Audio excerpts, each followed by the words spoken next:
Sounds brilliant. Also, by the way, Major Socks gets 7 points. I get 7? Yes, Sweet. you get 7 points because you had the correct answer. Brought to you by some guys on the internet. This is Getting Tabled. With your hosts, Jason the Bruce, You guy!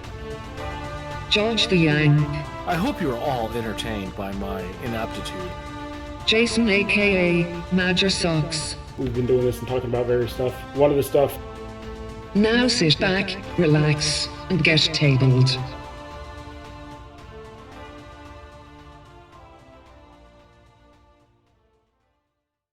Hello, future people, and welcome to Getting Tabled with your host, the Bruce. Hello, folks. Welcome to another year. 2024 is here, and I'm rhyming. I'm not entirely sure why. We also have with us, he is the main man. He is still a major, but I'm going to call him Captain Socks just to annoy him.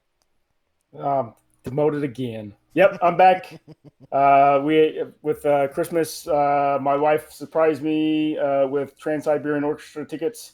So that's where I was. The last recording, it was an awesome show. So highly recommend it if you can get there, George. Yeah, well, you know what? Our show was more awesome, so... I'm sure. I mean, it was clearly superior because, I mean, it was us two. It's the two of you, so yes. No, it was the Bruce, the Yank, and not the Yank. Mm-hmm. Oh, yeah, that's true. We had Sam with us. So, yeah. Nice. And yes, we have George. Show of hands, who's already written 2023 at least twice this year? Nope. I think I've done it once. I've done it twice.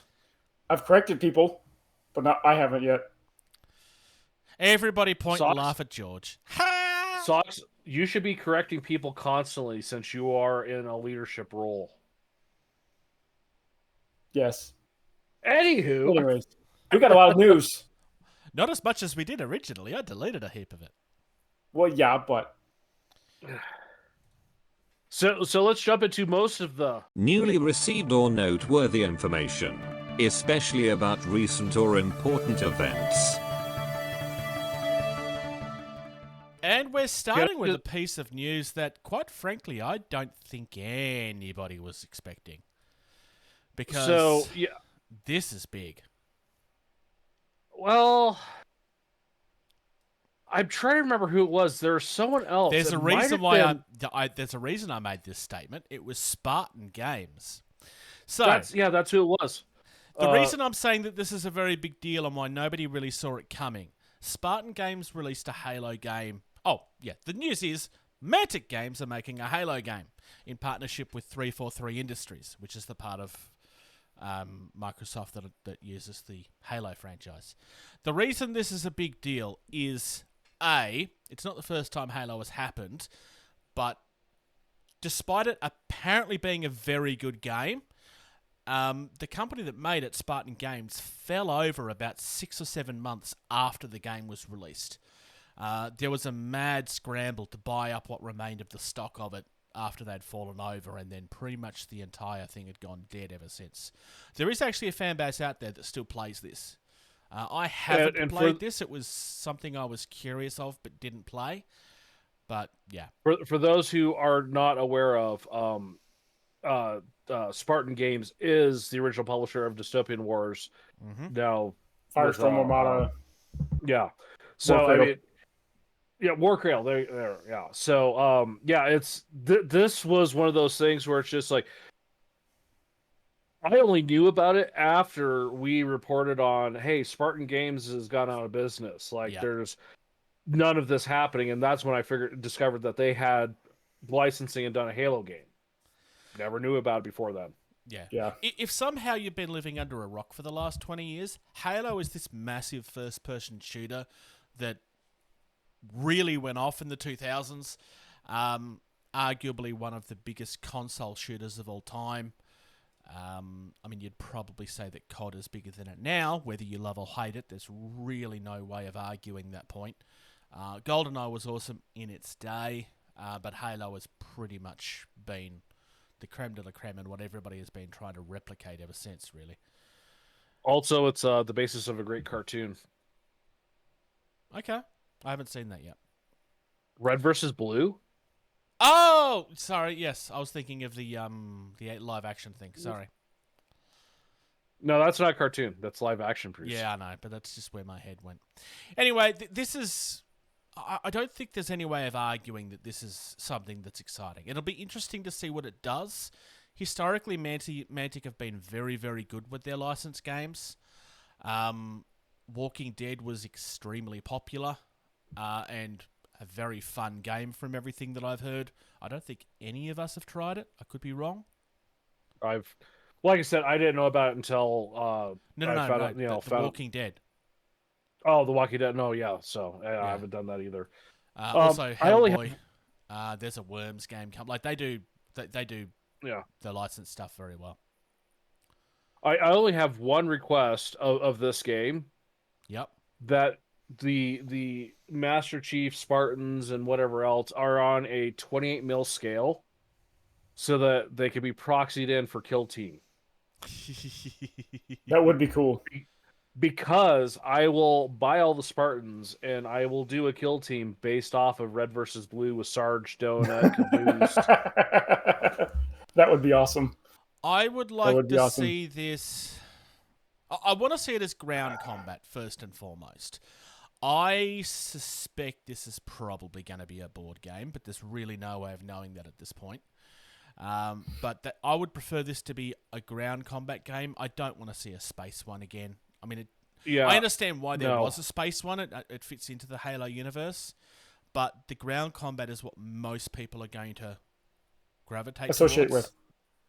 Well, I really hope they do it kind of like a Spake Hulk-esque, where it's something you can build,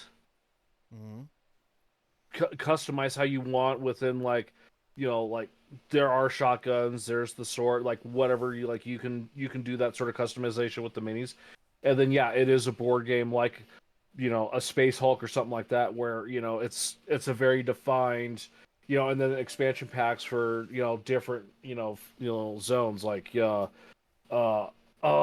was just on the tip of my and so on and so forth. Well, no, so it's like the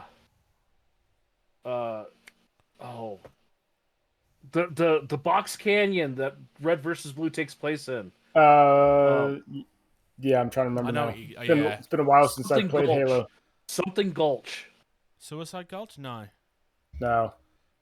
Anyway, it doesn't matter. But yes, that's kind of where I'm. That in particular would be a really nice neoprene mat to have, especially Blood Gulch. Yes. Yeah, Blood Gulch. I just Googled it too. But like, you know, like have expansion packs for the game based off of different zones in the video game. Yep. Yeah. And if you can actually explore the buildings and go inside of the buildings with rules for in-building stuff, that would be cool. Yeah. It's a Halo game. There should be rules for inside. If it's going to be ground-based, I can see them going a little bit smaller than 28 mil. That way you can have the big tanks. You can have that's where my head was, honestly. Some of the flyers, because that's going to be a big part of the game too, is having the Warthogs, having the little scout buggies for the I hate that you're right about that. If you do 28 mil, you could get away with the ghosts. You could almost get away with the Scorpion tank, though it would be extremely expensive. But that's probably as big as you'd be able to go. I was going to say, that'd be like a Bane Blade, so... Also, to be fair, the giant... Whatever the giant tank that you walk on in one of the levels, I don't think that would actually look very good as a miniature anyway. The giant walker thing that... Anyway, it doesn't matter. This is going to be interesting to see. We will find out more this year, but we'll have to wait and see. I just thought of something really cool, though. Yeah? You know those cat exercise wheels? Yes. Make one bigger and make it so it's a magnet, and then play inside the cat wheel inside a Halo. That would be cool. Yeah, that would be fun. Really annoying to build, but that would be fun. Just go buy a cat wheel. All right, we're going to move on. So we have some Infinity stuff, because it's been a while since we've looked at Infinity stuff, so I thought we'd quickly have a look at some of the more recent releases. These are coming in February. This first one is just gorgeous. The Tau Mastermind. I want to say Tau. It could be Tower. But, I mean, this guy is very clearly innocent and sweet and is not planning anything sinister whatsoever. And I'm not sure why you would get the idea that he's very clearly plotting your downfall. He's the one that taught Beatrix the 5-step death punch. Actually, yeah, I could see that. The beard's probably a little bit too short, though. Well, he had to probably trim it to, with the suit and stuff. He had to trim it to fit inside the box. Yeah. That being said, he looks like you could drop him straight down in a game of Bushido. Yeah, I will agree with you on that. There's nothing super sci-fi about the way this looks. The only thing I would say is... Especially if you paint it up to those colors that you could see in Bushido. Yeah, all you'd need to do is not paint the trims gold. You just make it a more natural look instead, and you'd pretty much be settled, I think. I really, really like this guy. It might be my favorite in the actual reveals this week. We also have the Gulang Hacker, who also looks fun. This is for the Hackers Lamb. I like him a lot. I really like the helmet. Yeah. You can actually, for the hackers, you can get, see-through things that you can, stick to the end of their fingers. There's third parties that do them, so it looks like they're, hacking in, cyberpunk world in the middle of the air. And then we get into the reinforcement packs. So we've got 2 reinforcement packs for Huxlam. We're starting with the Alpha, which is just crazy. Why would I start with the Alpha? And I think that's fun. The lady in the back with the sword is probably my favorite. He's very reminiscent of one of the assassins from Games Workshop. Yeah. The Claudius assassin? The Collade or something. Yeah, I know the one. It's the one with the sword, yeah. Yeah. And in the beta pack... Oh, sorry, yes? Oh, I was just going to say, they are good-looking minis. I do like her the best out of that pack, though. Yeah, I agree. Yeah. In the beta pack, this is a slightly smaller one. This is just the 3 characters in this. It's also massively cheaper. But fun.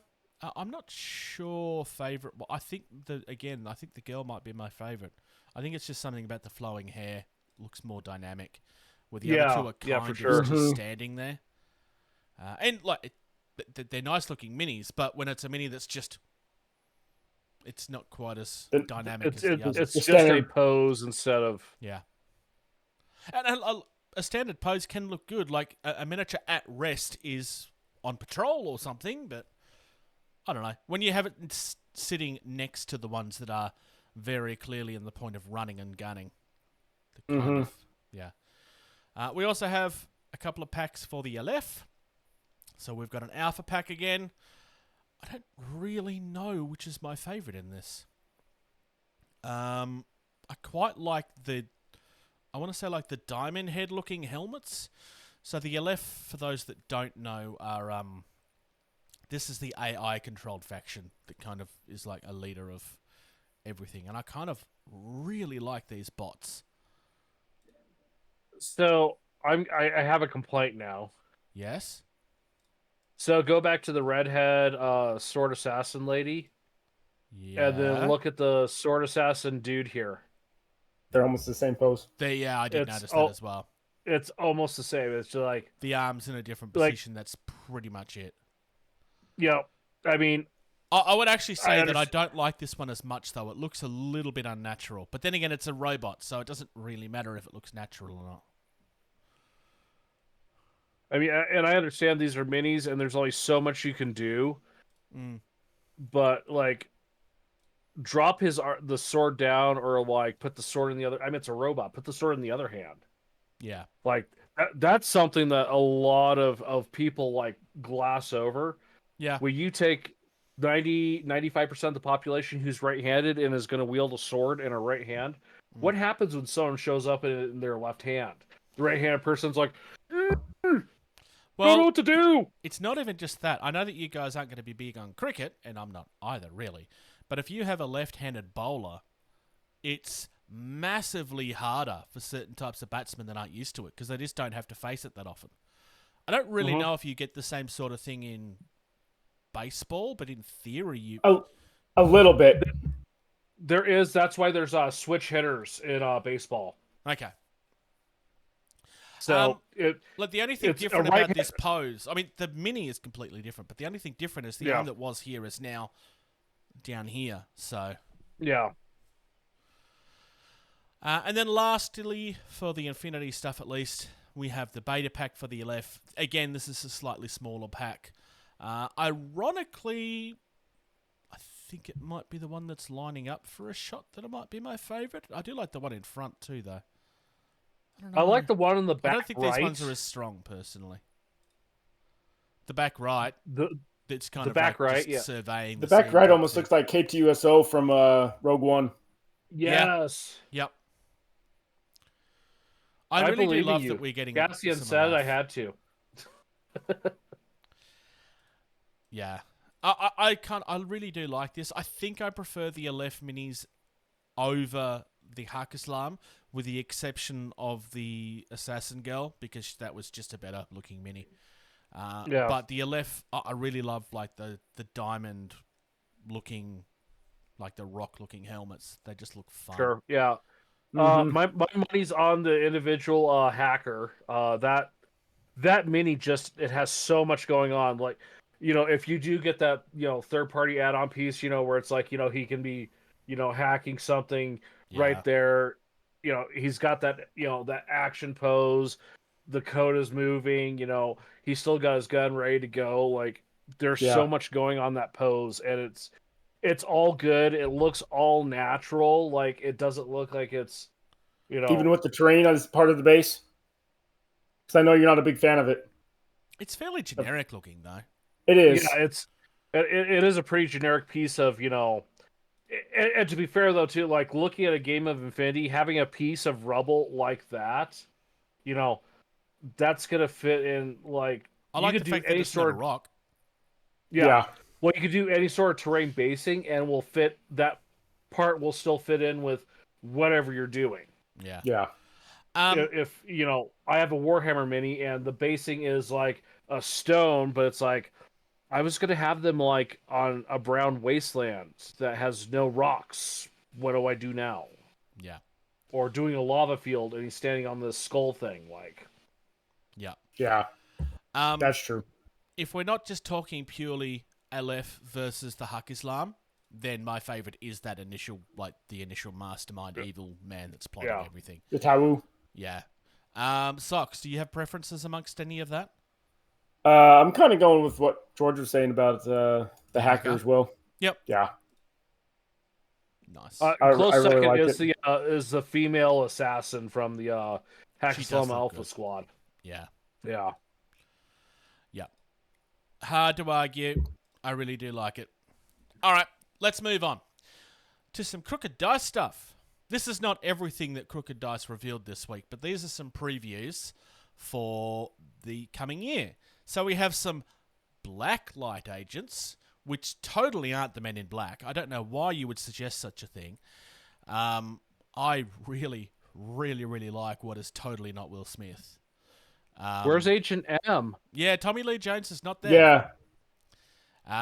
No, Agent M, Michael Jackson. Oh, I can be Agent M. That's a good point. The one that I assume is supposed to be Tommy Lee Jones doesn't really look like Tommy Lee Jones much. He just looks like... To be fair, Tommy Lee Jones, like the way his face is with his hair, that's hard to capture in a mini and make it look good. That's fair. That's fair. Yeah. We also have... Hemsworth, his hair, like, yeah, that's captured. Will Smith, African American hair is, it's pretty standard, easy to capture. A female hairstyle. But Tommy Lee Jones, it was like, it's very flat and unexciting, like Yeah. Tommy Lee Jones looks. No, that's fair. I quite like the grey aliens. I mean, everybody essentially has a version of grey aliens at this point. I think personally, the first thing I would do would be not paint them grey. I think red would be a really nice colour with the brow and everything, the way that looks. Or an orange or something. I don't know. I'd want to change them up a little. Purple Would be and good. then like green markings to designate like sex. Yep. And then I think that would be... Sorry, not finally. We have an adolescent alien, which is now... I'm forgetting the name of the movie where the alien turns out to be essentially just a Oh, never mind. It's on screen. It's Paul! From the movie Paul, where the alien turns out to be just a bro that wants to, like, smoke certain substances and watch movies and things. Oh, you mean Seth Rogen? No. It's a movie by the guys that did Hot Fuzz and... Yes. No, it's got the guys from Hot Fuzz. It's not done by the same group. And Paul is voiced by Seth Rogen. Oh, okay. Never mind. That's why you were saying it. I thought you were just making a joke about Seth Rogen. And then last but not least... I'm saying Seth Rogen is like the perfect guy to do the voice of that alien. Last but not least, we have node agents that live inside of the node. And I don't know why you're making Matrix references at all. First things first, when you're painting the black on these, you need to use at least a satin. You're not allowed to use matte paints on this. It would just look weird. So the argument of this is not, the Matrix. The guy that, people would think looks like Agent Smith is obviously not, because that hairline does not go as... It doesn't go. The hairline doesn't go as far back as Hugo Weaving's actually does. It's also more pointed on Hugo Weaving, but you can't do it exact because then it is just a rip-off. Well, did you ever see I think it was the third Matrix movie, is one where it was all the Agent Smiths fighting Neo, and he was just like, "Is that really my hairline?" Because they're all wearing masks to look like him, and he was just like, he was appalled at his own hairline. Yeah, it does happen. I really, really like these. Like, there was a couple of other ones as well. Like, there's some Video Invaders there that they teased a little earlier, if you keep on going across. But I think my favourite, and by a fairly large margin, is the Men in Black. I'm going to have to agree with that, because that's so much more versatile as, like, these are secret agents. Doesn't matter if they're policing aliens or, orchestrating a puppet war for a country, where, like, these are, secret agent type folks that doing secret agent type things. Yeah. You could very easily, in a real world sense, say that they are, look, it's the CIA doing corrupt things like they do in all of the movies and stuff. Like, it'd be very easy to twist it. Why did their guns look weird? Because it's the CIA. They're hiding everything from the rest of us. Like, it's really easy to twist. Yeah, no, for sure. And like the Matrix guys, I mean, you could make that real world as well, but it's not that hard because, well, all of those guns are literally real world things. Mm-hmm. Not that anybody ever really dressed like that, except for a costume. Those thrash metal dance people or whatever that always get their music dubbed over with, like, the weird music. That is fair. Somebody did a research on the costumes in this at one point, and I think it was like practically, if you were wearing what they were supposed to be wearing, it'd be something like it was 20 to 25 minutes before you would be struggling for exhaustion because of the heat and stuff. Yeah. But moving on, something that Socks never wants to talk about. Nope, never. Nope. So not at all. We, over the last couple of weeks, we got 4 new previews of 4 new box sets that are coming out for Dystopian Wars. So very excited for these. The first one is the Beyond and Fortune and Glory. So the Fortune and Glory starter set is the Sultanate and Union factions. This is kind of the add-on to extend your factions between the Sultanate and the Union if you have them. And so, which one are you looking at, George? You looking at Beyond Fortune and Glory? Yeah, Beyond Fortune and Glory, the John Henrys. I the just John Henry love the mechs. John Henrys.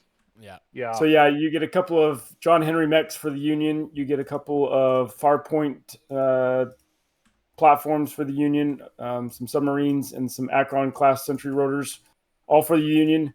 My guess is for the Sultanate, you're going to be using the other two platforms, the large and small, and then you've got some cruisers and some frigates as well. Socks.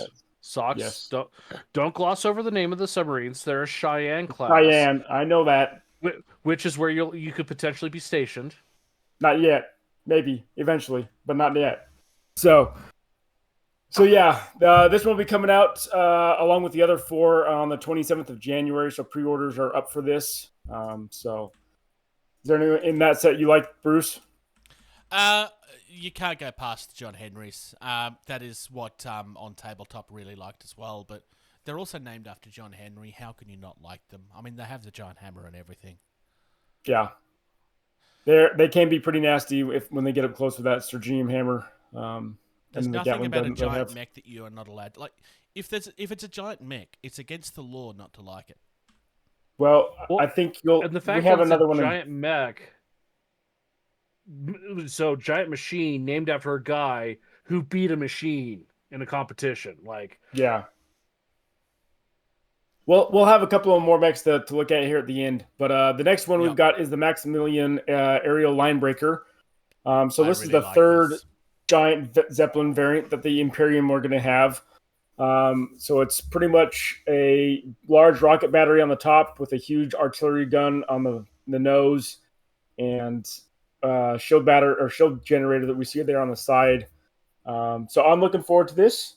I will be getting this one because I want to build an entire aerial Zeppelin fleet for my Imperium, and this will go right along with it. Is there going to be a hydrogen rule? I don't think these have hydrogen in them, do they? Don't they use the Hindenburg had hydrogen? Oh, yes. Not really. This is a fantasy world. But there kind of is. Oh, okay. So they have a special hydrogen in them and like ram them, and it's like, oh, it's filled with hydrogen. I get an extra like whatever damage. So they have the special rule dirigible construction, and so if they get a special critical damage called magazine explosion, they get 3 damage instead of the normal 2. So they kind of have that version in terms of damage, but in terms of like blowing up spectacularly, no. Sorry, George.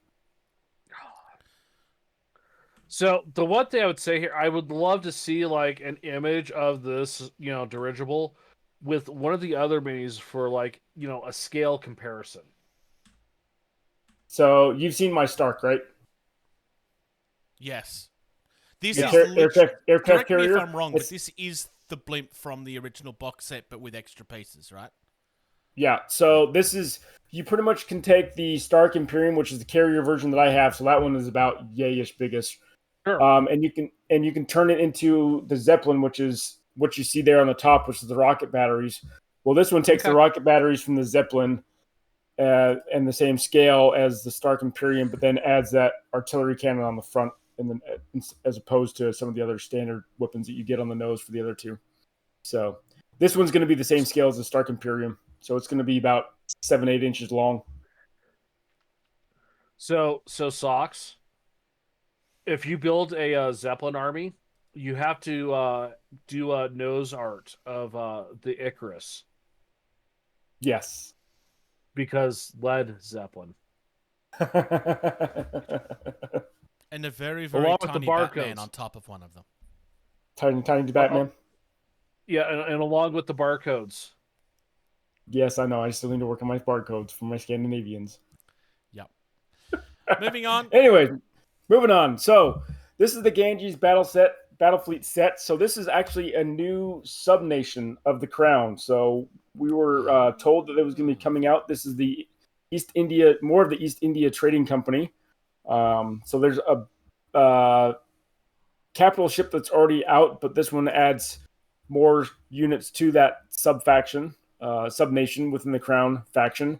So you get the Ganges there, battle cruiser, and then you get a couple cruisers, Nagaharas, and then a couple of platforms, and then some more escorts, and then some landing tokens as well. Those landing tokens are going to be kind of what we see in terms of armored clash models in the future. So that's a nice little tease then. Yep. So we're guessing we're going to be seeing, since these are kind of crown variants or something similar, we're going to see a 10 mil scale version of these type of vehicles in Armor Clash. So pretty cool little set that I'm looking forward to, possibly because I have some crowns. So who knows, I may get these in the future. So we'll see. So, and then the last set is I was going to throw something out here, and I was a little disappointed because I started Googling stuff. So the very first one, the Ganges. Yeah. Okay, there's a well-known ship from science fiction called the Ganges. Do we know what it is? No. It is a runabout from Star Trek Deep Space Nine. Oh, that's why I don't know it then.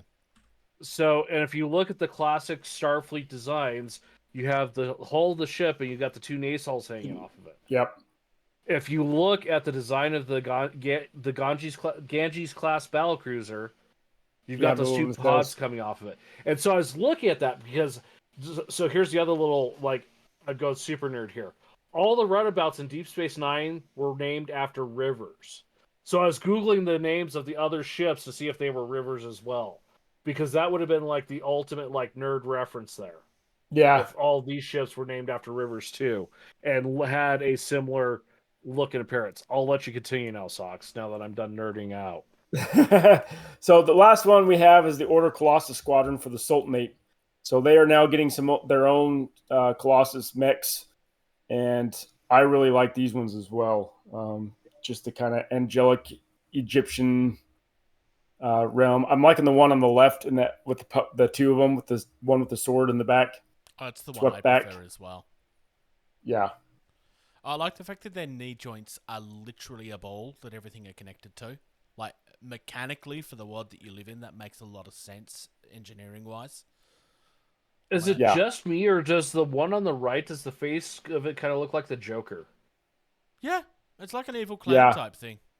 Yes, it looks like the mouth is wide open. Yep. I agree. And when I say Joker, I'm talking like the Adam West Joker. Yeah. The Vitruvian definitely has that look about it. I agree. I still prefer... and it has like a sonic weapon that it blasts, if you look at the artwork. Yeah, if you look at the artwork on the box, that's why it's open, is because it's shooting that blast of energy. That's fun. So we have not seen stats for these yet, or none of the stuff that we've previewed, other than what's in the Beyond Fortune and Glory box, have we seen stats for yet. So we will see them probably here in the next couple of weeks, because they're going to want people to have them so that they're ready when the boxes start showing up here at the end of the month. Yeah. Beginning of next month. So my favorite thing from these reveals is the blimp. Which doesn't surprise me at all, but because I really like the original blimp. But it's just what stands out to me the most. I obviously blimp do looks like good. the John Henrys, but the blimp I was going to say the blimp looks good, but nothing beats those John Henrys for me. Socks?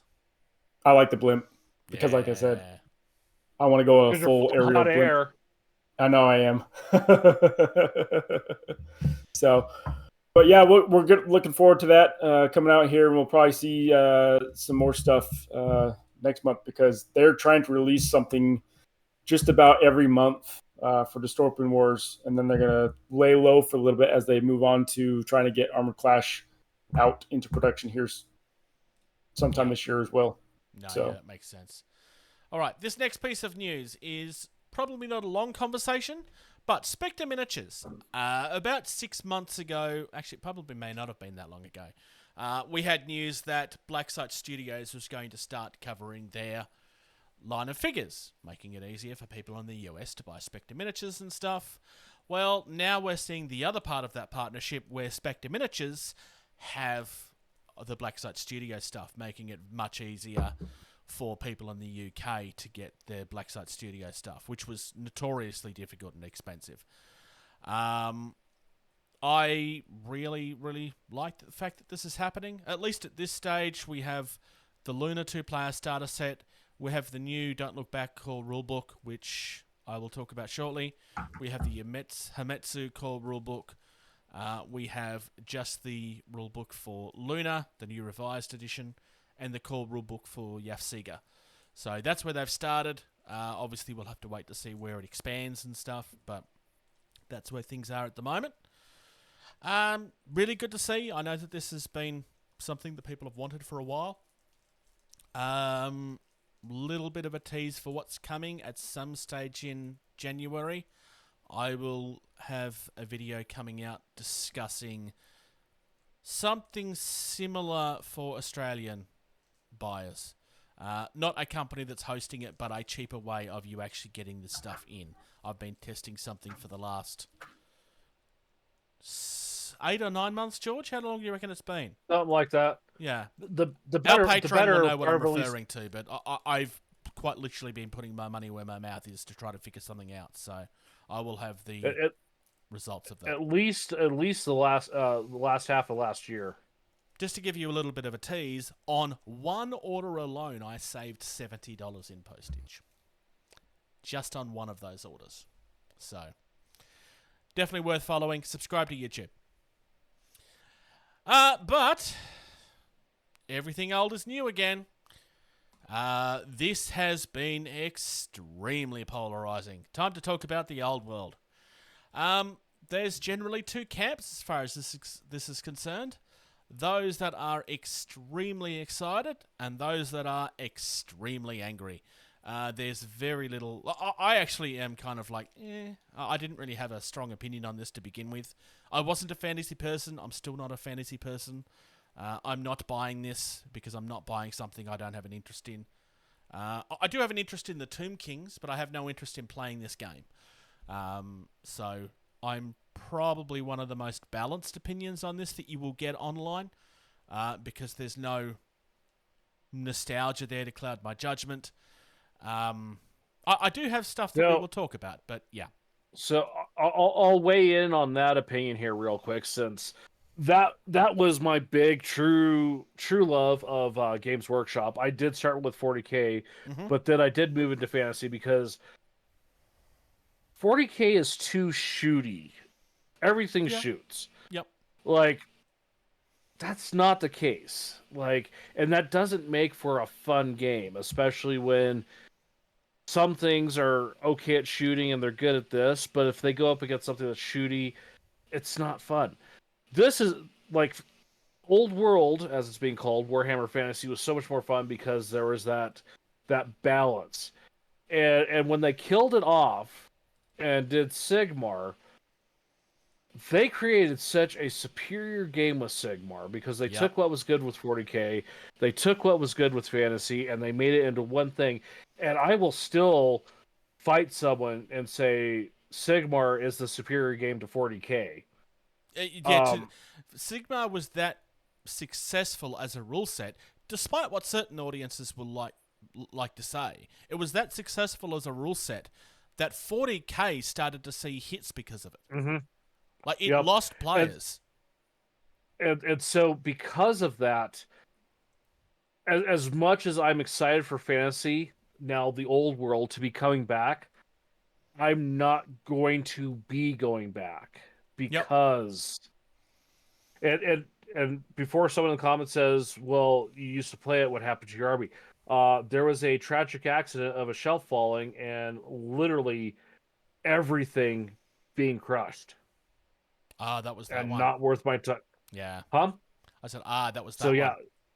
Yeah. So yeah, it was literally not worth my time and energy to try to salvage it because at least 4/5 of it was gone. Yeah. So I'll go into the bigger part of this story in a moment. Well, a portion of it. We have the Bretonnian core set, which is, like, we've seen all of these miniatures before. We've discussed at least 90% of them in detail in the past. We had our favourites, some stuff that we were concerned about, some stuff that we wasn't. The fact that they're mixing new sculpts and old sculpts, we had pretty much said that, look, this is potentially concerning. I mean, some of them hold up, some of them really don't. But it was going to be interesting to see. We had kind of expected that maybe the fact that there was some old stuff there would adjust prices a little bit. Clearly it hasn't, because this is being sold at a very high price and people are paying it. The Tomb Kings set is even more again, because you've got the giant dragon. So, I mean, that kind of makes sense. But again, there's a mixture of new and old stuff. In the Tomb Kings especially, most of this box is extremely old. 1993, I believe, is the year that most of this was sculpted. And that's not an exaggeration, that's true. I don't know the year on the Bretonia stuff. Obviously, feel free to shout it in the comments. The Bretonian, looking at some of those, a lot of that is Ancient. ancient. Yeah. The Pegasus is new. I'm going to say ancient just because Bretonians look like that when I started playing Games Workshop stuff, and that was 3rd edition 40K. So I'm going to argue against myself here, just purely because there's an argument to be made, and I believe it's a very fair argument to be made, that because this stuff is old, it shouldn't be priced the way that it is. But arguably, this is more expensive than 40K stuff right now. Arguably. When you take into the fact that a lot of this stuff is very old. But there's another side to this coin that I think most of online is actually ignoring, which is the fact that for the last 7 years, we have heard nothing but people literally begging for the re-release of all this stuff. Mm-hmm. You can't have a voice that loud begging for something to come back and not expect them to make you pay for the fact that, fine, we will give you what you want, but we're going to make you pay for it. So whether it's right or wrong is completely irrelevant, because I'm not going to sit here and say that it's justified. It's not. But you can't really blame a business for turning around and going, well, if you want it that badly, you're going to pay for it, because they've had to add this into all of their production and so forth. It's more warehouse stuff. It's going to be interesting to see how this sells, because I still have concerns about this and Age of Sigmar at the same time. So here's my addition of justification to your argument. Mm-hmm. I have a very strong feeling that Old World is not going to go back to its glory days of what it was. I mean, that's part of the reason why they killed it, is because it was struggling. It was more than struggling. It was dead. 6 of one, half dozen the other. I was still buying stuff. There was other people still buying stuff. Oh, I know that there was. But it was struggling in comparison to 40K, because that's what has made Games Workshop what it is right now, is 40K. They killed Old World Fantasy. They made Sigmar. It made a huge resurgence because they made a fantastic game. I cannot stress how good Sigmar is compared to how Fantasy was struggling and the complication of 40K. Sigmar was like the perfect meeting of those two games, and I just can't stress it enough. And that's part of the reason why you're going to see the prices here that you are seeing for this Old World stuff. If you've got 5% of the community begging for this, that's going to push the cost up, because they're not going to make as much of it, because it's probably not going to sell as fast. Supply and demand. It's the whole concept of, if you make 10,000 things, well, it's going to be cheaper to make those 10,000 things because you're going to be focused on doing that. If you're going to make 100, you got to stop and take the time to do that 100. That's going to push the cost up per unit because you're only doing so little. Yeah. So, I'm looking at some of these prices, and I haven't even gotten to the worst part of these prices yet, and it's not even the bit that you know about. And I'm not talking. Yeah, I'm not even gonna talk about what you're going to talk about here in a second. But just look at some of this versus some of the Sigmar prices, some of the 40K prices. They're a little higher. Oh yeah, this is insanely but they're expensive. not. Now, from what Well, I'm maybe looking at, insanely. they're not super egregious like what you're going to talk about. No. Like I'm just looking at the Tomb Kings, right? The Necro Sphinx and the War Sphinx, right? Mm-hmm. $75 for that. That seems pretty kind of okay if you look at it compared to like what the tanks cost, what Lord Selston for the Stormcast Turtles cost. Like that seems kind of on par-ish. It's a bigger model. There's a lot going on with it. That's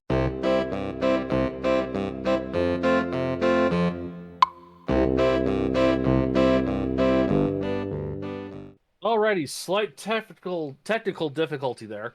So we're gonna jump back into talking about the dice. Now, Bruce has got those Yeah. pulled up.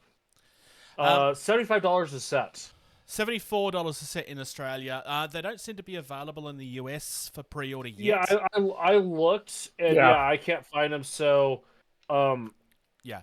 So it's 20 dice at $74 each. For starters, this is the most expensive their dice sets have ever been, by $4. I didn't mention that the first time around. But here's the thing. That works out to be $3.70 per dice. George, we have this lovely custom set of dice that we made, or you Right. had made a while ago. How much did Yep. you pay for these?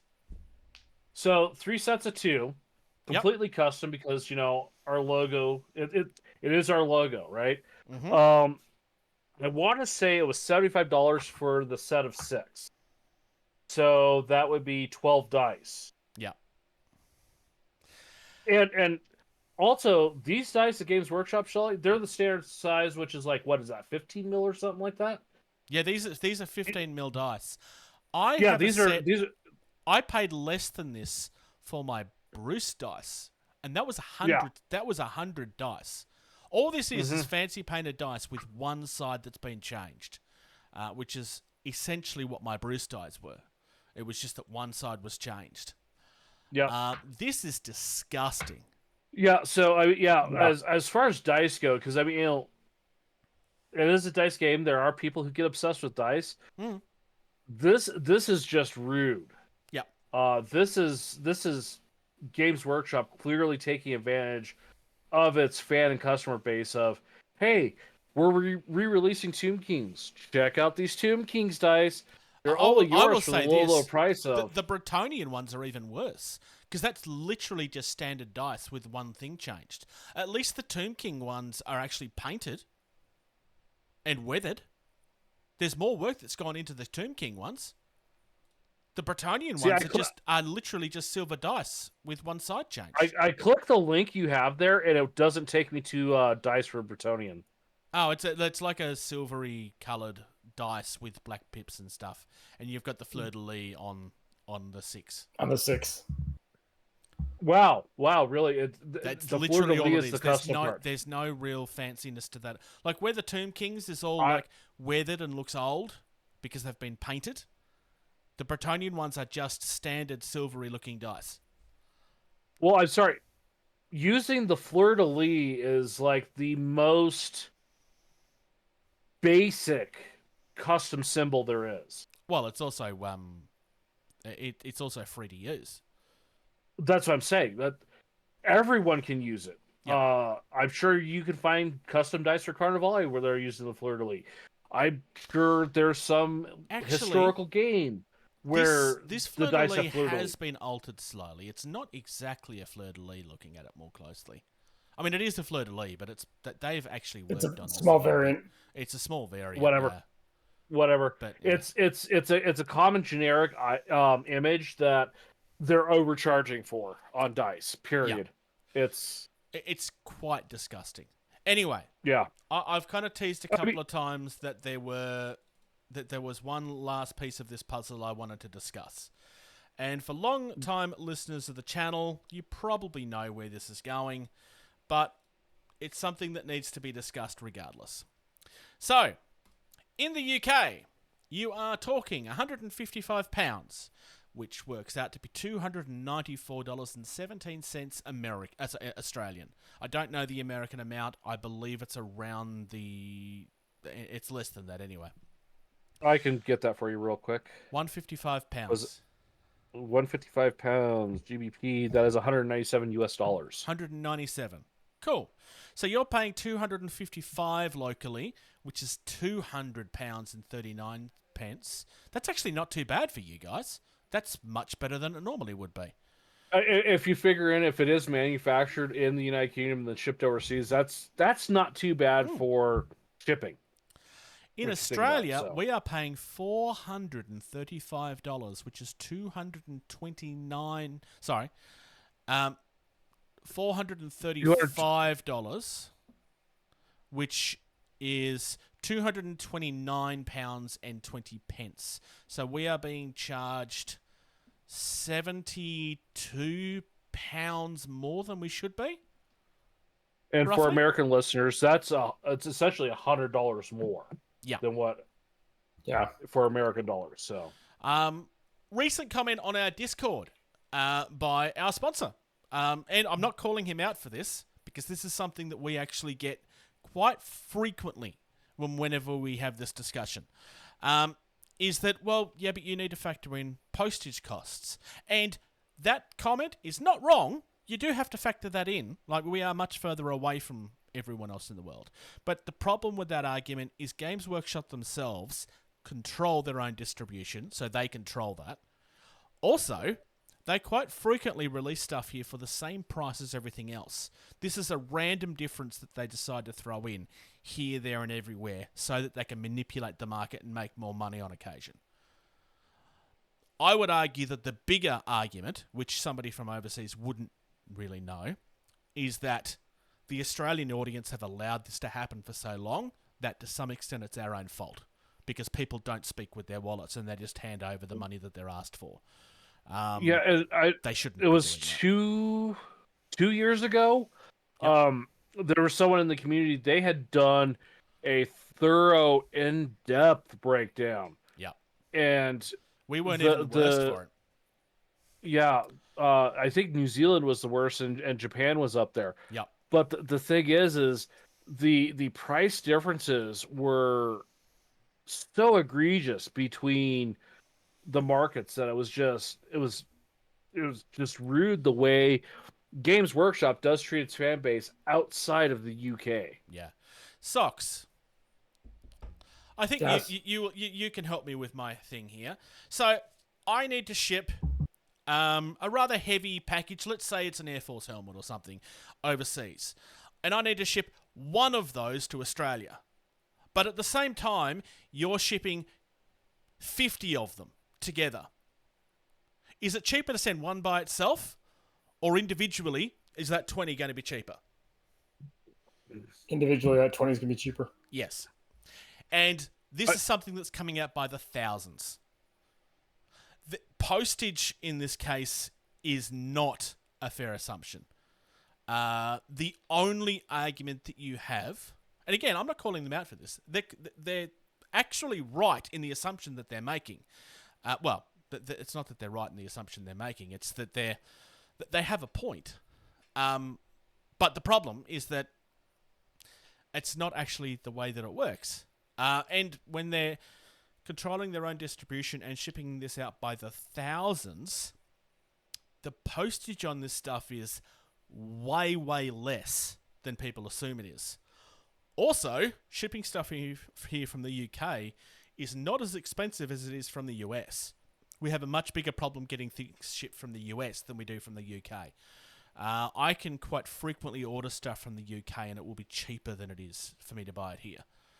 The couple times we've sent you things from UK stores, the shipping has been much more reasonable than shipping from US stores. I will say, in my storied past of careers, at one point I was a logistics manager, and I can tell you for a fact, the more you ship through, we'll just say UPS because that was my favorite company to work with, the more you ship, the more the bigger the discount they will give you. Yeah, because it works out in their they're benefit. still getting more money from you because you're spending more to ship more, so they're going to charge you less. Yep. We quite frequently in Australia... This is not just a tabletop argument. This is frequently enough that in Australia we call it the Australia tax. It's not got nothing to do with tax. It's just what we call it because it's like, oh, it's Australia, we'll charge them more. The problem is that Australia's minimum income is much higher than what the US minimum income is, and therefore it's assumed that they can just get away with it. And I touched on this a second ago. We have allowed them to get away with it, so therefore it's arguably our own fault for not speaking with our wallets 15 years ago when we should have. Australians started speaking with their wallets with things like TVs and that about 15, 20 years ago, and that's kind of balanced out-ish now, but they didn't really do the same stuff with this, for example. So... The other country that gets it pretty raw is your neighbor to the east there in New Zealand. Yeah. They get New it Zealand about and as Japan bad as you. have it the worst, or did the last time that the review was done. Yeah, so... Yeah. I mean, yes, I mean, it is, if you're in the UK and you're shipping worldwide, yes, other countries, you're going to have to charge a higher amount because there's that extra, getting it to other parts of the world. However, as much as they are sending to other parts of the world, they should not be charging that much. No, the shipping companies will be giving them a break because of how much they're shipping. Yeah. So that's it for the news. I don't enjoy this rant. I know we have it semi-frequently, but unless we actually have this conversation, nothing's ever going to change. Also, just for the record, it's not just Games Workshop doing it. There are other companies that do it as well. And other countries just they try to do other things to mitigate it, like TT Combat, for example. They try to give you a huge break on shipping by saying order a lot of stuff. Well, here's the difference. Games Workshop control their own distribution because they are large enough that they can afford to do that. They are a giant monopoly of a company. And I'm using the word monopoly on purpose. Games Workshop own 80% of this industry. It's 75 to 80%. It's literally that big of a difference. Everybody else we talk about all argue about 10 to 15% of the industry. Games Workshop control everything else. It is that big of a difference. But other companies that are smaller also can't do their own distribution. So you will have distributors because they can, and we saw this semi-recently with the Army Painter, will go, well, you know what? We're going to add, because we can, because we own distribution of this, and as Australians are not allowed to order it directly from them. So we will throw our own price on it. There was a box recently released that I was going to have to pay like $120 more than I should be on it. And I didn't get any of the freebies that I was supposed to get from the Army Painter because the distributor wasn't doing that deal. This isn't Army Painter's fault. They had no control over it because they weren't big enough to be able to do it themselves. But, yeah. So there is another side to that argument. Indy. Definition. Independent. Type. Slang word. We're Jargon. looking at WoFun games today. Some people out there are going to look at this immediately and go, and I'm pretty sure George is going to be one of these people, because this is going to look very confusing to George, I suspect. But these miniatures are very, very, very different. I am going to start by opening something that you guys might actually have a connection to. I'm going to open the full pack American Civil War, because we need to start by explaining what these actually are, and I just think this is a nice example. So these are American Civil War. Got it. So these are 2D standees that are fully painted and printed to be two-sided. So these are kind of like premium versions of what you sometimes get in board games. Like you'll get a cardboard standee and so forth. but these are actually made out of acrylic, printed on both sides, and they are designed to be at scale. These are printed really, really, really beautifully too. I'm just scrolling through the pictures here for the American Civil War stuff at the moment, just because I figured if I'm going to start somewhere, I'll start somewhere that you guys can actually relate to.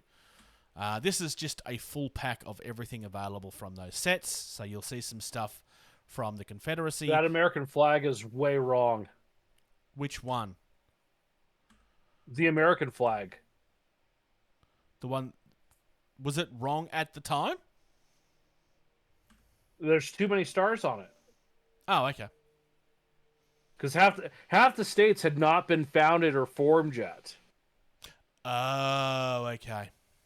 Yeah. So that's just from going to like, be me, like, So you know, they like, based it on the this current looks flag, not the great. old one. Yep. but that's the wrong flag to be using. Yep. To be fair, I can understand why that mistake would have happened, but no, that doesn't make it... Yeah. Especially with historical miniatures, that's something you need to be aware of. The next thing I'm going to throw out is I only see Robert E. Lee's battle standard, not the actual Confederate flag, unless you see it somewhere, Socks. I did see a haven't seen that one yet Confederate. either. I did see a Confederate flag, if it's the red one with the cross on it. That's Robert E. Lee's battle standard. That was his unit flag. That's Oh, what's okay. associated as the Confederate flag.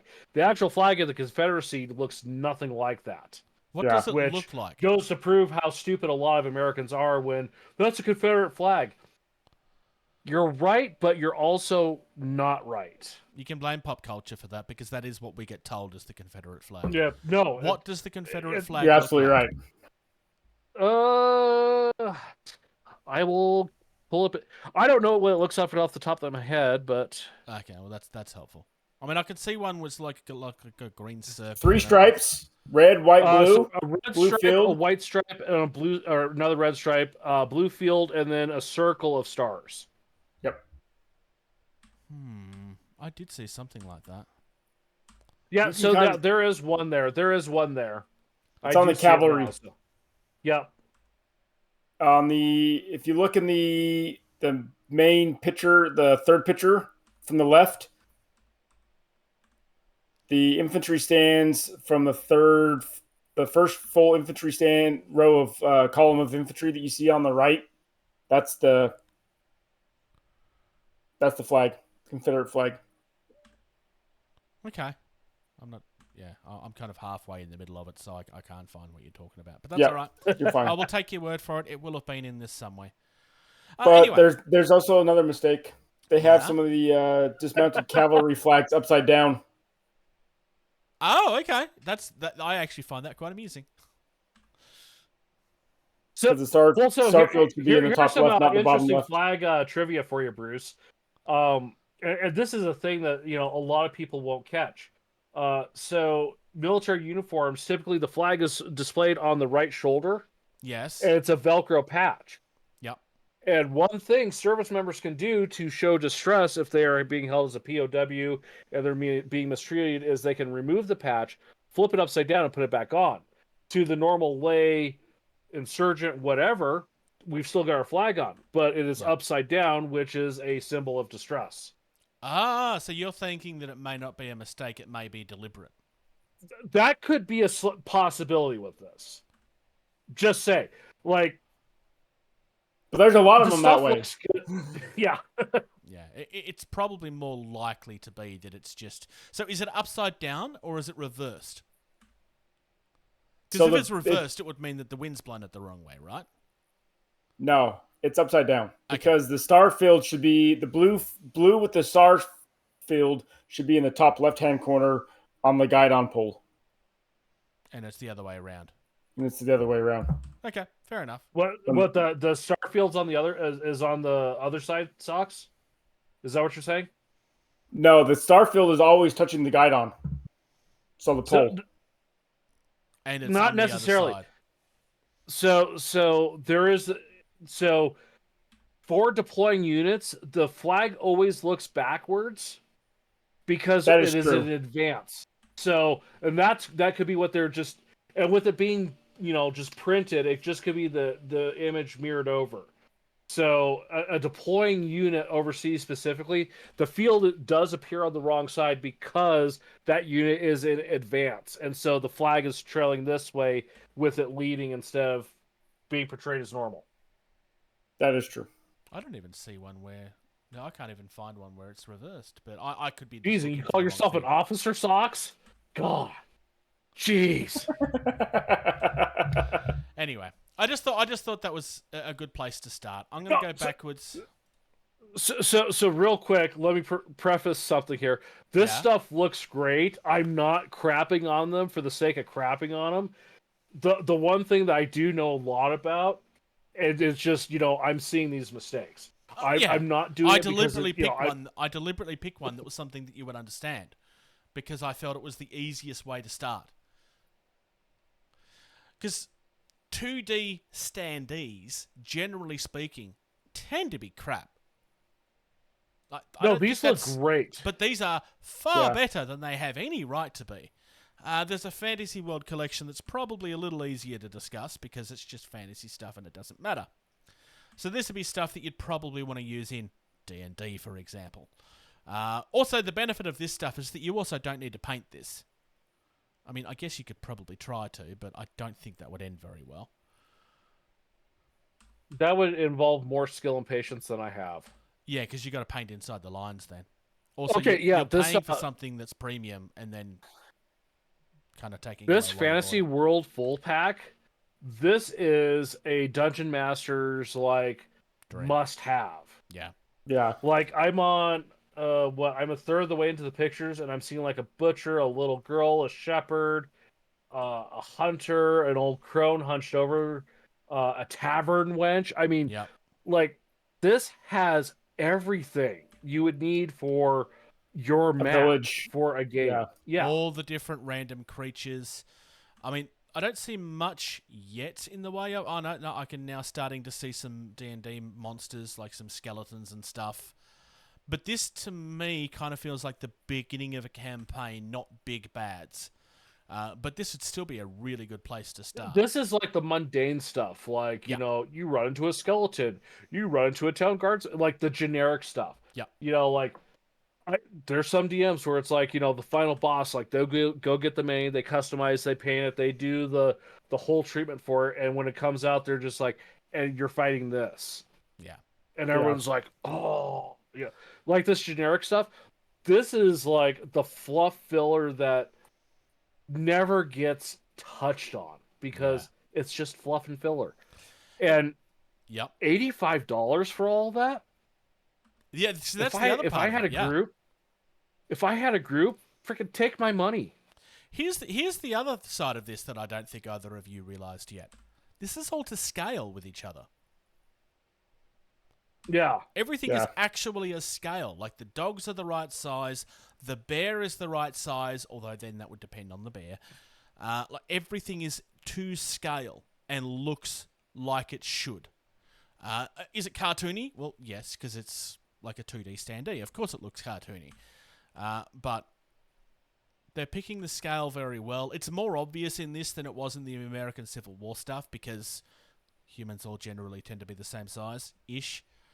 Or at least in a scale like that. The other one I've opened up, because this is something very different, is the Trafalgar full pack, which is... Yeah, I already looked at that. Yep. So this is That's boats. It's a lot of boats. Yep. They're all sailing boats.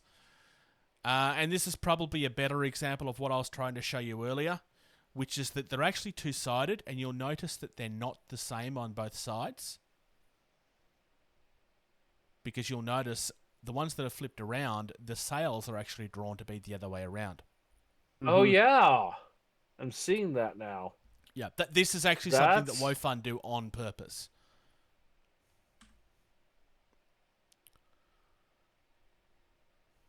It's very, very impressive. Now, obviously, the downside of something like this is that if it's something that's historically accurate or accurate-ish, it's not as flexible. Like, you couldn't just make pirate ships and stuff out of this without just, ignoring all of the colours and the standards and stuff. Although, to be fair, most pirate ships didn't look the way that we think they did anyway. But This has been something that I've considered putting on the list for quite some time. It's just This is really, really neat in the fact of, like, it gives you that stand-in for the generic without, like I said earlier, like, who's going to take the time to do the generic stuff? Yeah. Like, to have access to something like this to where you could have, these things in play as a marker or point of reference, but you don't have to invest them, like $85 to get yourself, common animals, a village, normal military stuff. Like, just it's so smart. Yeah. Up the top of the page, click on products. I'm not going to go through everything. I'm just going to kind of show like the range that they have. The first thing that you will notice that there is a Hero's Glory, which has your bigger bads in it. Like you've got quite a few monsters Dragons, there. Angels, animals, centaurs. But look here on the side. Fantasy, Punic Wars, 10mm antiquity, regular antiquity, Imperial Rome, Romans, Vikings, Arthurian, Flooded Campaign, Spanish Aztec, War of the Roses. There are so many things I'm not looking at right now that you could go through. There is so much here. These guys, this is a company Imperial that Rome started stuff on, look cool. Yeah, this actually started as a Kickstarter thing and has become very successful. There's even Docs, like, are you looking at the American Revolution stuff? I did look at that too. That looks good. I opened up the Mongol one just because I was curious, but it didn't work. Oh, it's because I did it wrong. Never mind. Oh, no, it did work. Ooh, they're pretty. Baltic, Bulgar, Commanders, Khan's Guard, the Flooded Campaign. Oh, the Flooded Campaign. This must be something from history. Okay, Between the Bruce, English go and back the to your Scots. thing. Go back and go to Texas Revolution. Texas Revolution. Yep. Starter pack TW 18mm. Actually, no. Let's do the 28mm. Yep. Because it's probably the same thing, but 28mm. What is that? That's an awesome fort. That is brilliant. That is the Alamo. Yeah. Oh, and they're actually showing you the back of the figures. So there you go. You get another example of the fact that they're different on the back than they are on the front. I am looking at $125 for, forget the The Alamo. figures. You're getting a 28mm scale of the Alamo. And not just the building the Alamo, but all of the Alamo. Yep. That is brilliant. And like this is, so what did we say it was? 150? 125 for that. 100 yeah. So it's that for a full game. No paintings involved, no nothing. All you have to do is put it together. Like that's significant value. And that's the thing. Like, are these cheap? No, but you're getting a lot of value out of this. I'm just looking at like how big the Alamo set is, like 125, just to get that terrain pack. I'm okay with that price. If everything else is coming with it, great. That terrain is paper terrain. Oh, that's fine. I mean, at that You price, download how it. can you expect it not to be? Oh Yeah. So, okay, I just read that's the a little description. less- Yeah. That's still good looking paper terrain, though. I'll give it that. It's good looking paper terrain. Yeah. And you can strengthen paper terrain if you need to. Yeah. There's put it one into last one I cardstock. want to look at, and this is just because it's absolutely insane. 10mm Napoleonic. And then is it a life-size scale of Napoleon? you know he wasn't actually short, right? You know that's actually bullshit. You know that's actually crap. Yeah, he was short though. He wasn't. No, he wasn't. He He was actually tall for his time. That was English propaganda. That was. Yeah, but he's still short. For today, not for his day. He was actually a very tall That's man. Anyway, doesn't matter. Him being short is largely fictional. It was my point. Just like carrots are good for your eyesight too. Yes. Yep, totally.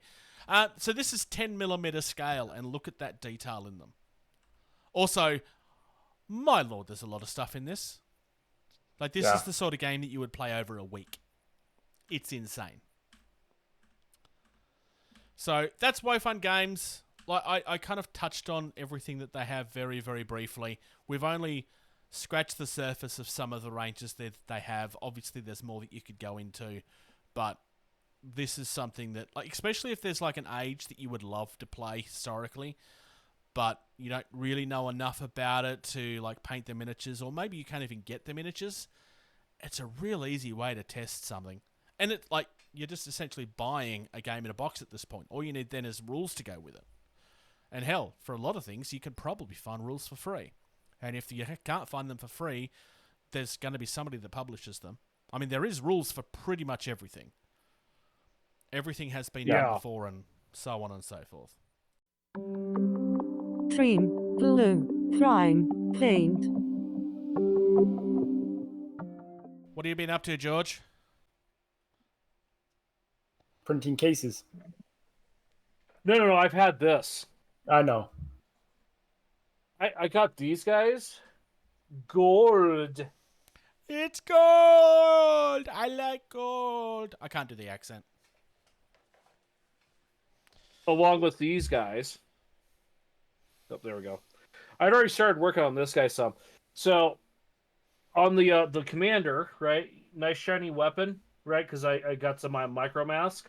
Yep. On the rest of the custodies, when I peeled it off, it had the lovely side effect of peeled some of the chrome off. So I have to repaint all the blades, and they're not going to be chromed. Boo. That's too bad. Yes, but I even got the bikes mounted on bases. Nice. And I used acrylic rods instead of what Games Workshop gives you, and made bigger holes in the bikes and the bases, and I'm using actual 3/16. I don't know what that translates to in mils. I think like 25 mil-ish? It's not going to be 25 mil. Or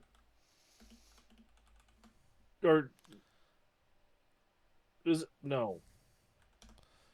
It is. George is confused. 3/16 to millimeters is 4.7 millimeters. So let's just say 5 okay, mil. So 5 mil. 5 mil rods, right? So here's the hero, right? And I got this guy put together. Let me move him around. Ready? Yeah, this is supposed to be he would look really, really good as like an emperor of some sort of legion. Sadly, nobody's ever made an emperor mini though. So, but if they did, he'd look remarkably like that. Yeah, the best part is I will be able to field this on the table without issue, because this is roughly the same size as a dreadnought, and the custody dreadnoughts are armed with a sword and a shield. Well, that'll pass as a shield. Yeah, big old lightning claw. So, I want to know what color you're going to do the. Along with that, what color are you going to do the flame? I have been. I'm just gonna. So, this army's gonna look a little weird, right? Because I've got this bright, shiny chrome and metallic, and I'm gonna dry brush on to the flame, yellows, whites, oranges, and reds for the flame. Okay. In scale 75, so the flame will be extremely matte with the shiny chrome sword. Yep. So, there's going to be a lot of interesting contrast in the colors on those, just because I'm going to use some very matte paint. I have been working on printing a case to carry these guys in. This is just a on the bench storage rack. So. And then another thing I did today was I popped all of the tree folk I've got off their bases to magnetize the bases. Nice. And I just find it easier to take the base, flip it upside down on a piece of sheet metal, put glue on it, then drop a magnet and let it cure. Yep. And let the magnet, push itself onto the plastic. So, and then I played a whole bunch of board games over the break. Nice. Such as? So I got Sam Forbidden Jungle, which is part of the Matt Leacock Forbidden series of Yep, you discussed that last cooperative board episode, games. and he really enjoyed it. And then we played a lot of Cthulhu Death May Die. Yep, that makes sense. So, a lot of it. Well, not a lot. We played like 3 games of it, but Yeah, that's a lot. Socks, apart from Yes. moving your room around, what else have you been doing? So a couple of my guys that I play at the local game store, they've been talking about wanting to get into Black Seas, which is by Warlord Games, the 1/700 scale Age of Sail ships. And so one guy bought the British starter set, another guy just bought the French sets, and his stuff came in. So I decided to go with Spanish. So I've got a Spanish third rate, put together a Spanish frig, fifth rate, and then I got the first rate put together. So I'll be working on these now that they're put together. I got a few more things to put, 2 more third rates to put together. So If looking you forward haven't to. already, you should check out the unboxing that Socks did. Yep, I did an unboxing for the Spanish set when it came. So I've got those most of the way put together. Like I said, I got a few more brigs and 2 more third rates to put together.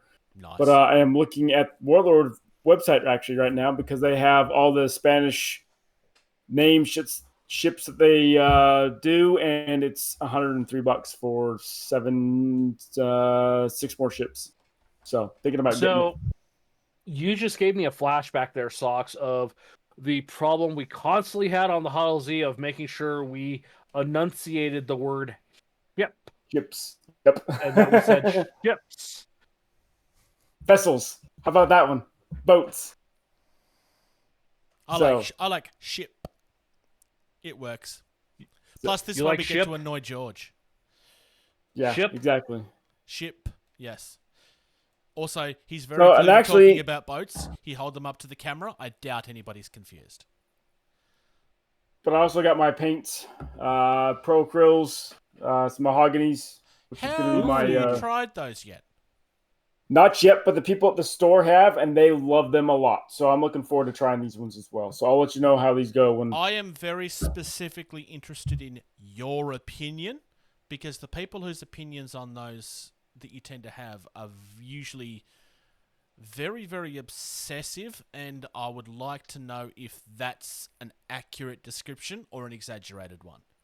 Because I've always had this problem with Pro Accrual where it feels like you only ever hear comments from the fanboys. Now, it may be that they're that Socks. good. I don't know. Yeah. So I've heard a similar thing. I've heard they coat better. Yes. So Socks. I was wondering, since you do have some of those, I know there's similar colors in Scale 75. Like, so that mahogany, for example, if you can Yeah. get a similar color, because I've invested so much, that's like, I'm gonna get Army Painter contrast possibly, but I'm sticking with what I got. I'm not getting more. Yeah. But if you've got those, if you pick up a pod of a similar color from Scale 75, because you got a lot of Vallejos too, right? Yeah, I do. If you could just do like a comparison, I would Yep. hug you. I can do that. Because I'm not going to switch because I'm still really satisfied. Because let me, as my voice trails off as I move away, and I knock crap over. So on one side, it looked like this, and I changed my mind. That's only with 2 coats of Scale 75. Yeah. And I'm really happy with that coverage. Yeah, and how that it looks turned nice. out. Especially given that it's So- over metallics, which are notoriously difficult to recover. Yeah, so this is Green Stuff World color shift and then I put just Scale 75 red over it for because it's custody stuff, so red cloaks, like that's what it is. So I'm really happy with that coverage, and I'd just be really interested to see what the Pro Acrylics versus a Scale 75 versus a Vallejo coverage comparison is like. Well, Vallejo will Since you've fail that got- comparison easily. Like, it's not the Yeah. way that they designed them. Although I haven't Yeah, tried the new so- stuff. The new stuff might, but from what I understand, it's just slightly like it's not full coverage like the Fnatic stuff is supposed to be. Yeah, so I'd be really if you want to do something like that, Sucks. I'd be really interested to see like what that result is. Yeah, I 'Cause will. I'm looking at Scale 75 right now. I'll try and find a bottle that will kind of work, and I'll order that, and then I'll let you guys know. Socks. If you use the Paint Rack app, Paint and app, load up your, that's true. It'll give You're you right. the closest equivalent in Scale 75. Yeah, it would. I didn't think It's about like that. You're right. app is awesome, and I keep telling people to get it and use it. I do have it. I totally forgot about it. You're absolutely right. Let me. I will do that, and I'll let you know what one pops up. Well, Hey, Bruce. yes. Would you almost say he said I was right? Nah. I mean, I could say that. I could say that, but no, he didn't say that. No, it's understandable. Yeah. All right, I have some stuff that's arrived, and I want to make something very Yeah, clear. I'm jealous. Oh yeah, I know you're jealous. So I'm going to be showing off some. You ordered stuff the wrong stuff, though. No, I didn't. No, I ordered the right stuff. No, you ordered the wrong stuff. And I'm going to look right in the camera when I say this, deliberately to annoy Louis. I have Drop Squad Commander minis. Yes, the proper name. At the beginning of this, before I have a Drop Squad Commander mini. The light kind of makes it hard to see properly, but like this is absolutely stunning. I will be doing like proper unboxings and stuff on this. The reflection of the light on my face kind of makes it hard to see. John and I did a group order because he was ordering some stuff and asked me if I wanted some stuff. I didn't really have a lot of funds at the time, but I was like, well, he wanted to make an order before certain things weren't available again, and I was like, well, I want this stuff. I almost ordered a PHR guy at the same time, but I had to kind of control myself. I also have a terrain pack, which is going to eventually turn up on an Entropy City board. There is a dumpster in here, a very old broken couch, which is going to look amazing, and some people that happen to be sleeping in the street on sleeping bags. I'm not going to make judgments, but Entropy City is a very horrible place, and I imagine that most of the buildings are not really inhabitable. So that's very clearly homeless people, but that is not something I've seen anybody else do. And in the case of Entropy City, it works in my world very well. So, as much as I love Drop Fleet, as okay as Drop Zone is, this whole like going to the squad level and doing like the actual like more traditional for the hobby, 28 mil scale figures. 32. I am so excited. Yeah, same. Look, and I'm going to just like say the proper name just for a minute. When Strike Team Commander comes out, I am buying Scourge for it. I mean, it depends on how it happens. I mean, we don't really know a lot of the game at this stage. We've made a lot of assumptions in the past. One of the people that was, in theory, going to work on it at some point agreed with a lot of what we had to say, but he's no longer with the company, so it'll be interesting to see. I'm very, very interested to see what they do and who's involved. I think the who's involved will be the big thing with that.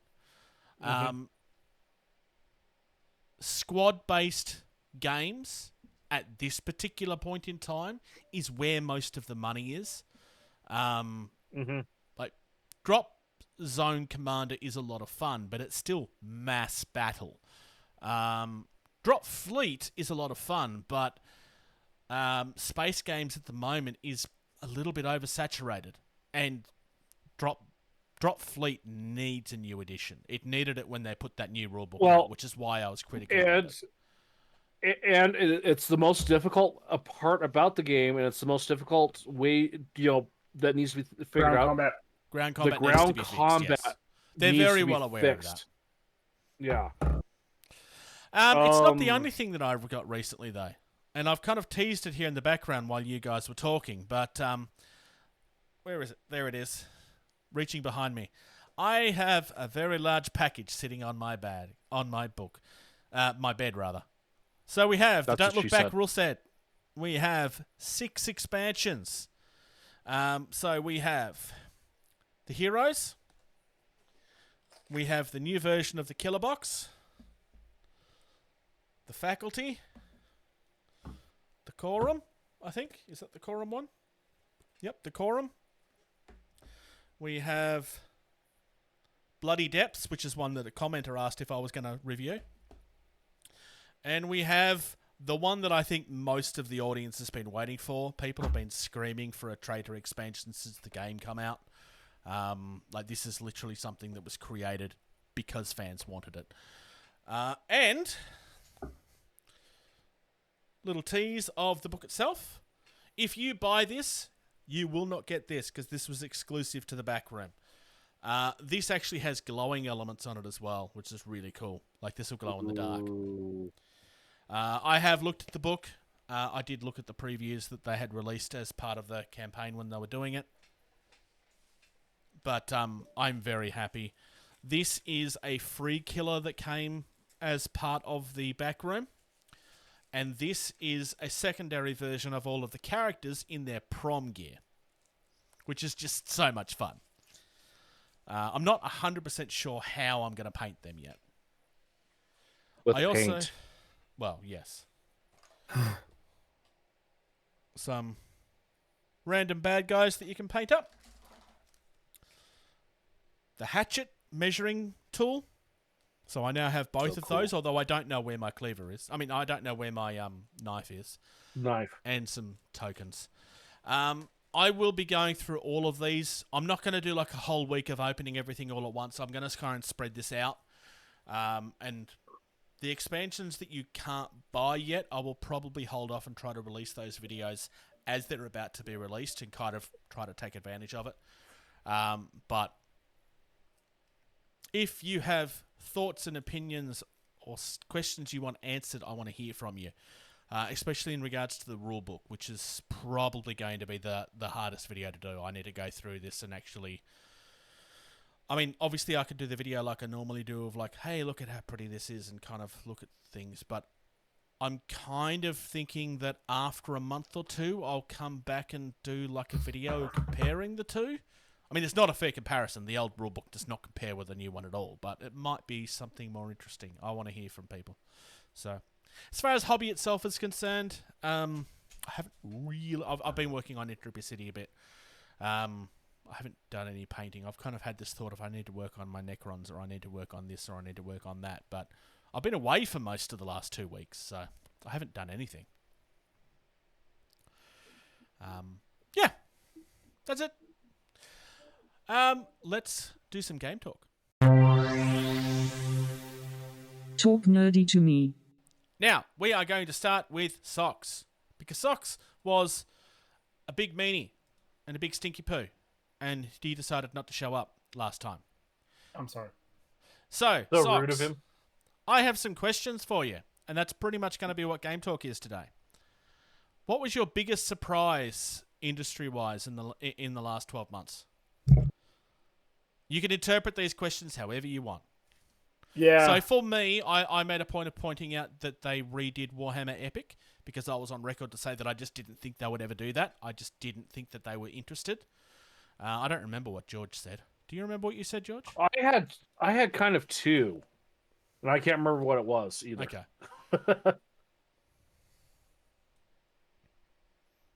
I can move on to the next question if you want more time with it.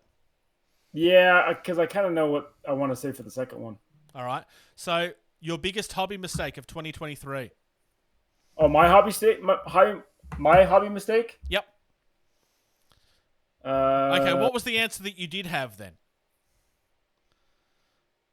Because obviously that's not how you interpreted the question. It's not. What's the way that you was going to answer it then? Atomic Mass Games changing how Legion is played. The entire rule set for Legion. Okay. I guess that could be probably my biggest surprise of 2023 is how much Legion changed. Yep. Over the course of 6-7 months. I could accept that as I think that's fair. a pretty big. because I got into that game as soon as it came out, Yes. and I absolutely love that game. And I've sold everything except for one army, and I'm still trying to sell it because I don't like it anymore. Yeah. I mean, there is arguments to be made, and I'm more playing devil's advocate here because you knew I agreed with you. I agree. There's arguments to be made where sometimes a game has to change up how it's played in order for the game to continue development. But that was pretty much universally panned, that change. And to my knowledge, I don't think they've gone back on it. So it'll be interesting to see what happens. One of the guys that I play with, he's now game tester for AMG. Mm-hmm. And he's testing out some stuff, and he has talked about that is one thing that they are looking at is the whole line of sight. So they are listening. Good. They are listening. Given who is involved in that company, I would have been surprised if they hadn't have been listening, honestly. Yeah. Will I get back into it? No. I'm having too much fun with Dystopian Wars. Yeah, that's fine. Biggest hobby achievement in 2023? I think I know the answer to this. I think I know which one it is too. Painting more. Painting more? Painting Anything more. specific, or is it just generic like that? My Imperium for Dystopian Wars. Yep. I thought you were going to say your biggest achievement was becoming a war host for Dystopian Wars. That was what was on my list. Yeah, I. To be fair, it's not the first time he's been a part of one of these groups, though. Because you're on the Warlord one too, aren't you? No, I'm not. Not Warlords. Okay. Fair enough. No. I would say yes. That is big, but hobby-wise for me specifically, I have a hard time because you guys know I move around every couple of years, and I have young kids, and so I don't have the nice setup that George has in the back there.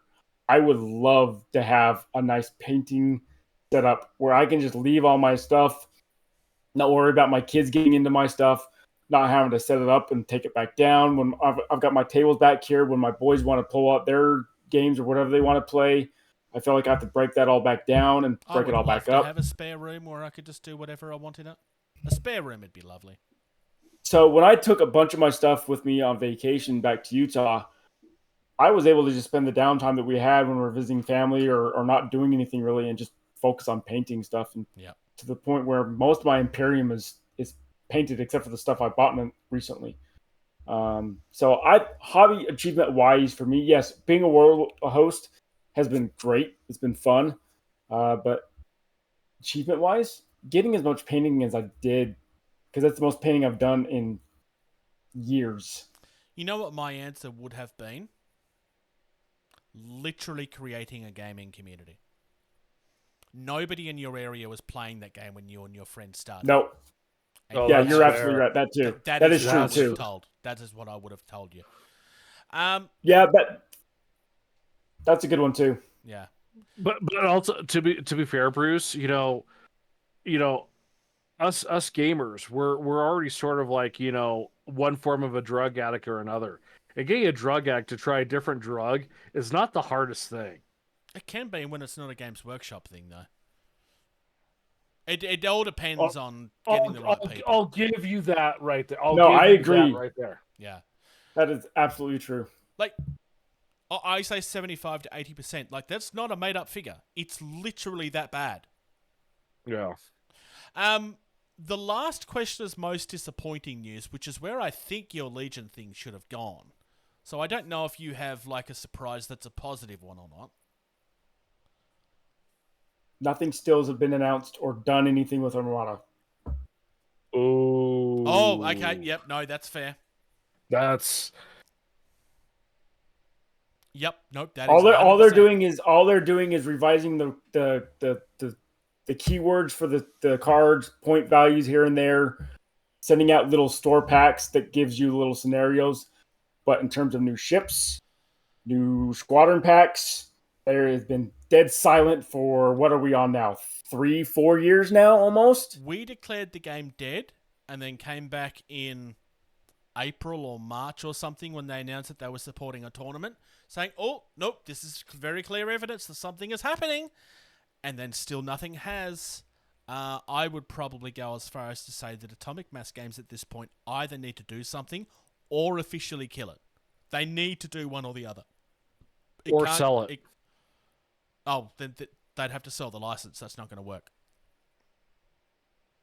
You got to think how much money. Asmodee owns the license, Asmodee owns the license.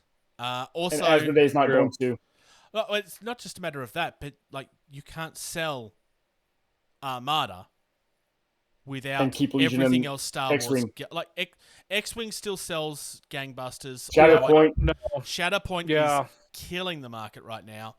Legion is still selling, despite everything. Not as well as it used to, obviously, but it is still selling.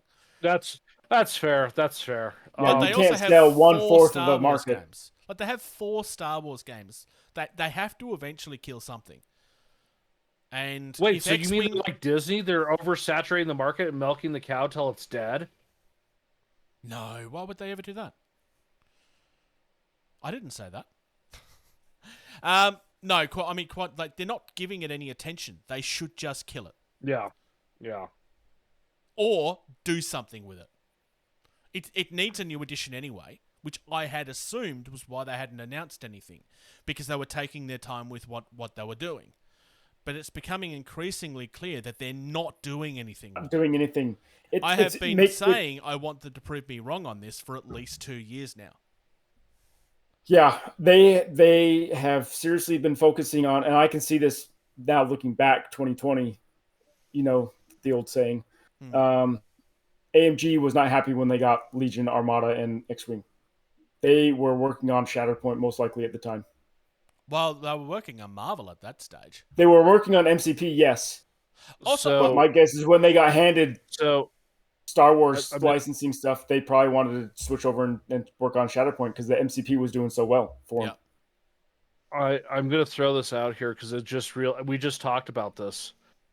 The space combat game market is kind of flooded. Yeah, as you said, Bruce. which is why I say at that's why I say Games Workshop should not do Battlefleet Gothic. So, any company out there looking to get into a space combat game or anything like that, Don't. as you said, and this is probably why we haven't heard news on Armada and why they haven't done anything with it, is because the market is saturated. That being said, Games Workshop, being Games Workshop as big as they are, could force themselves onto that market and be marginally successful. I'm not going to lie. Battlefleet Gothic still has people interested in it. The problem is that game is not as good as people remember it. It's not going to hold up in today's market.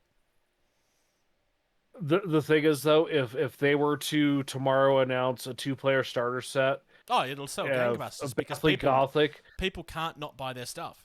They're incapable of thinking. I would have to buy it. I don't need it. I have Battlefleet Gothic 2.0. I already have it. Yeah, it was written by the same guy. It was improved to be a better game. There's no way I would buy the old one. Anyway, yeah, it's driving me nuts now because I can't remember what my hobby surprise was, and I had like 2 of them. Yeah, I don't remember either. I know that like my big one was I had said like Warhammer Epic because like I just didn't think that they were ever going to do it. Oh yeah. I don't remember what my hobby mistake was. Oh, I remember mine. It was the season 3 and 4 of Cthulhu: Death May Die. Oh, that's right. Because that came out of nowhere. Yeah. Actually, a little add on to that, and I'm so CMON is reprinting it's a Cthulhu based card game. Has nothing to do with Death May Die. Yeah. And the shipping's expensive. It's $25 for shipping, but the game itself is retail priced at like $40.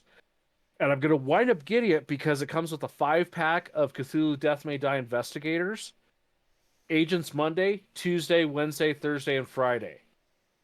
Okay. So it's, and one's from New York, one's from London, one's from Jakarta. So it's like, these secret agents from around the world investigating and stopping the ritual to summon whatever Elder One. Okay, that's fun. That's fun.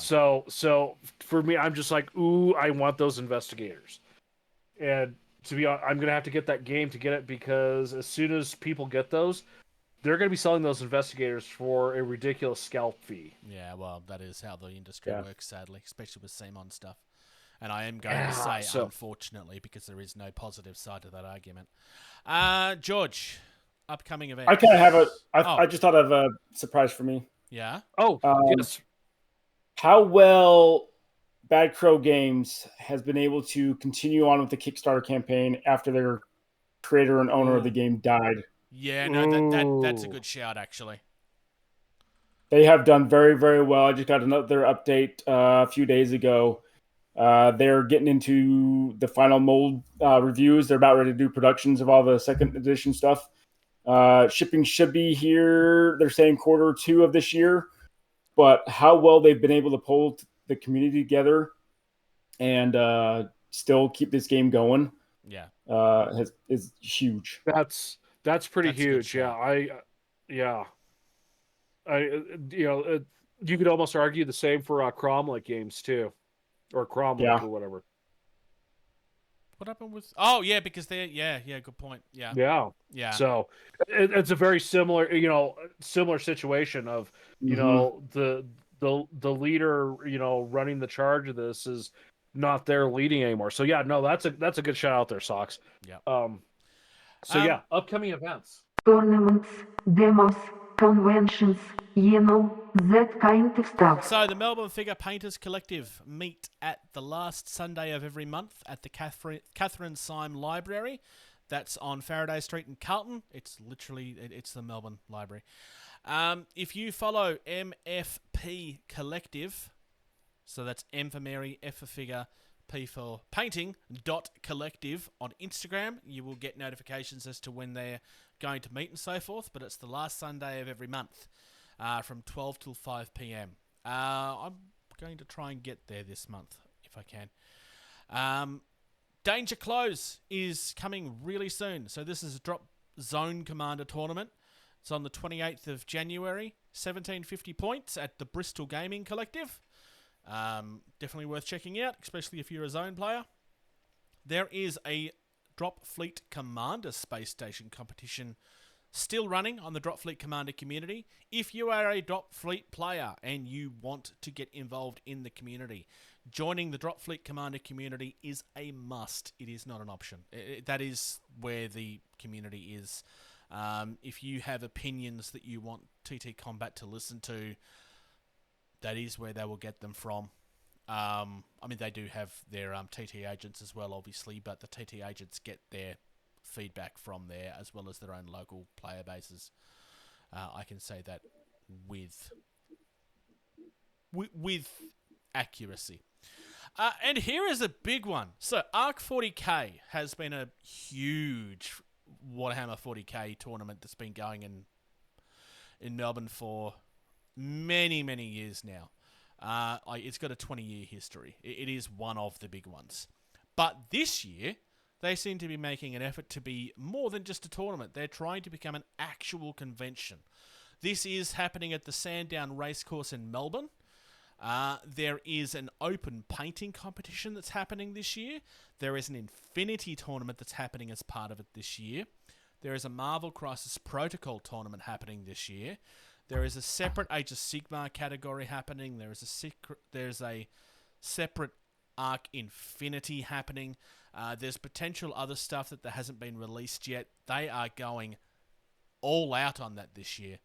It's being supported by a number of different large stores within Australia. It's being supported by Victoria Miniatures, Tarot Model Maker, who I'm not familiar with, House of War, who I am familiar with, and Gap Games that I am familiar with. So they definitely have some strong backing on this one. I would definitely recommend... Oh, there's also a Necromunda thing happening as well. I missed that one, sorry. So that is coming up on April the 27th and April 28th at the Sandown Racecourse in Melbourne. We've never really... I mean, we have CanCon that happens. That'll be coming up shortly as well. But it's the first... Look, we haven't really had a proper major tournament scene. Like a proper big one. Like, not Gen Con. What's the other one? Adepticon. I mean, this is not going to be Adepticon, but it's clearly trying to get that vibe behind it. So if you would like to try and grow the tournament scene in Australia, that's probably something you need to find an excuse to go to.